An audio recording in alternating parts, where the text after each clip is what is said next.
नमस्कार। भारतीय जनता पार्टी आज अपना 42वां स्थापना दिवस मना रही है। भाजपा कार्यालयों में इसका जश्न मनाया जा रहा है। साल 1980 में पार्टी की स्थापना की गई थी। हालांकि उससे पहले 1951 से लेकर 1977 तक भारतीय जनसंघ और 1977 से 1980 तक जनता पार्टी के तौर पर इसकी पहचान रही। मौजूदा दौर की बात करें तो अब नरेंद्र मोदी के नेतृत्व में भाजपा ने केंद्र में सरकार बनाई हुई है। पिछले 2 बार से पूर्ण बहुमत की सरकार बनी। इससे पहले ऐसा करने वाले कोई और नहीं बल्कि अटल बिहारी वाजपेयी थे। अटल जी के नेतृत्व में बीजेपी ने केंद्र में सरकार बनाई थी। हालांकि उस दौरान अटल सरकार को विपक्ष के अविश्वास प्रस्ताव का सामना भी करना पड़ा था। आज आपको अटल बिहारी वाजपेयी के उस शानदार भाषण के बारे में बताएंगे जो उन्होंने अविश्वास प्रस्ताव पर वोटिंग होने से पहले संसद में दिया था। इस भाषण की चर्चा इतने सालों बाद भी होती है। इस भाषण में अटल जी ने बीजेपी की मेहनत, ताकत और तप का भरपूर वर्णन किया था।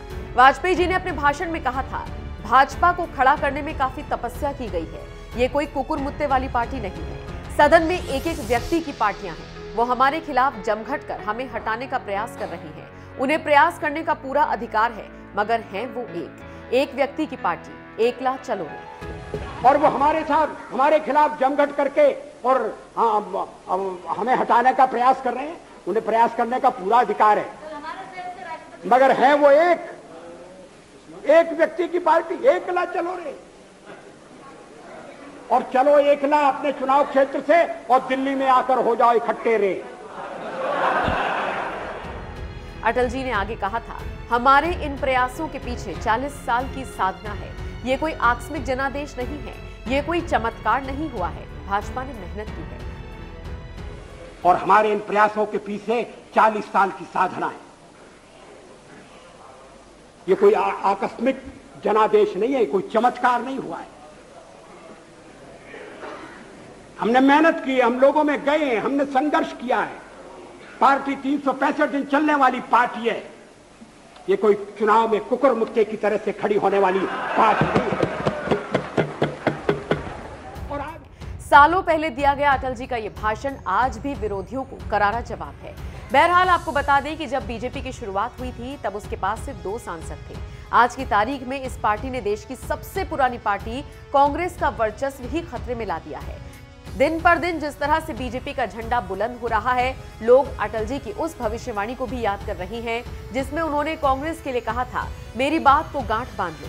आज हमारे कम सदस्य होने पर आप हंस रहे हैं, लेकिन वो दिन आएगा जब पूरे भारत में हमारी सरकार होगी। ये भविष्यवाणी करने का साहस करता हूं। अंधेरा छटेगा, सूरज निकलेगा, कमल खिलेगा। खैर, आप अटल बिहारी वाजपेयी के इन बयानों पर क्या राय रखते हैं, कमेंट करके हमें जरूर। I don't know where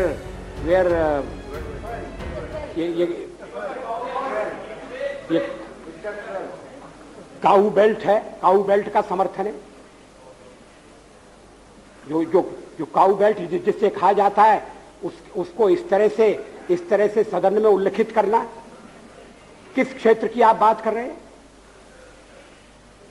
Haryana में हम हरियाणा में जीते, हमने कर्नाटक में समर्थन प्राप्त किया है। और ये ठीक है कि केरल में और तमिलनाडु में हम उतने शक्तिशाली नहीं है, मगर हमारा संगठन है। पश्चिम बंगाल में भी हमें 10% से थोड़ा कम वोट मिला हुआ है। अगर आप वोट की बात करते हैं तो फिर 10% वोट की बात करिए।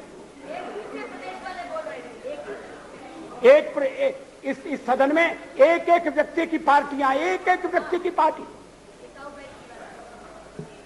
और वो हमारे साथ हमारे खिलाफ जमघट करके और हमें हटाने का प्रयास कर रहे हैं। उन्हें प्रयास करने का पूरा अधिकार है, मगर है वो एक व्यक्ति की पार्टी, एकला चलो रे। और चलो एकला अपने चुनाव क्षेत्र से और दिल्ली में आकर हो जाओ इकट्ठे रे। किस लिए इकट्ठे हो जाओ? देश के भले के लिए। स्वागत है,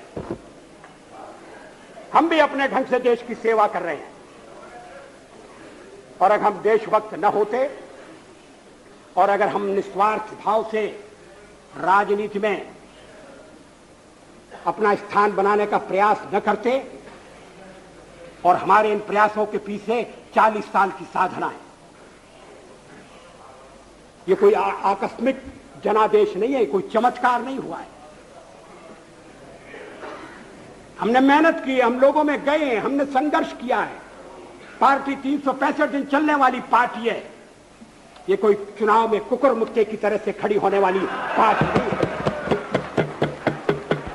और आज हमें अकारण कटघरे में खड़ा किया जा रहा है क्योंकि हम थोड़ी ज्यादा सीटें नहीं ले सके। हम मानते हैं हमारी कमजोरी है, हमें बहुमत मिलना चाहिए। राष्ट्रपति ने हमें अवसर दिया, हमने उसका लाभ उठाने की कोशिश की है, हमें सफलता नहीं मिली, वो अलग बात है। लेकिन हम फिर भी सदन में सबसे बड़े विरोधी दल के रूप में बैठेंगे और आपको हमारा सहयोग लेकर सदन चलाना पड़ेगा, इस बात को मत भूलिए। मगर सदन चलाने में और ठीक तरह से चलाने में हम आपको पूरा सहयोग देंगे, ये आपको आश्वासन देना चाहते हैं। मगर सरकार आप कैसी बनाएंगे, वो सरकार किस कार्यक्रम पर बनेगी, वो सरकार कैसी चलेगी, मैं नहीं जानता।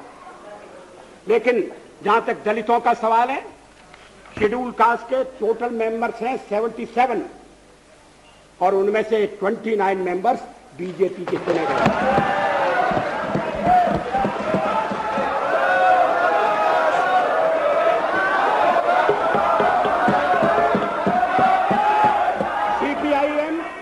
सीपीआईएम के 5 मेंबर हैं, सीपीआई 1 मेंबर है, कांग्रेस 15 मेंबर है, जनता दल 7 मेंबर है और सबसे ज्यादा हमारे मेंबर हैं।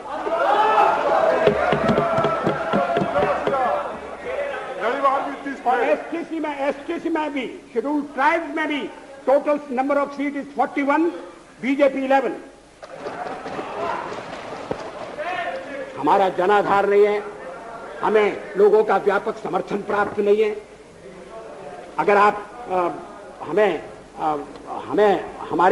हमें छोड़कर सत्ता बनाना चाहते हैं और आप समझते हैं कि वो सरकार टिकाऊ होगी, मुझे तो उसके टिकने के लक्षण नहीं दिखाई देते।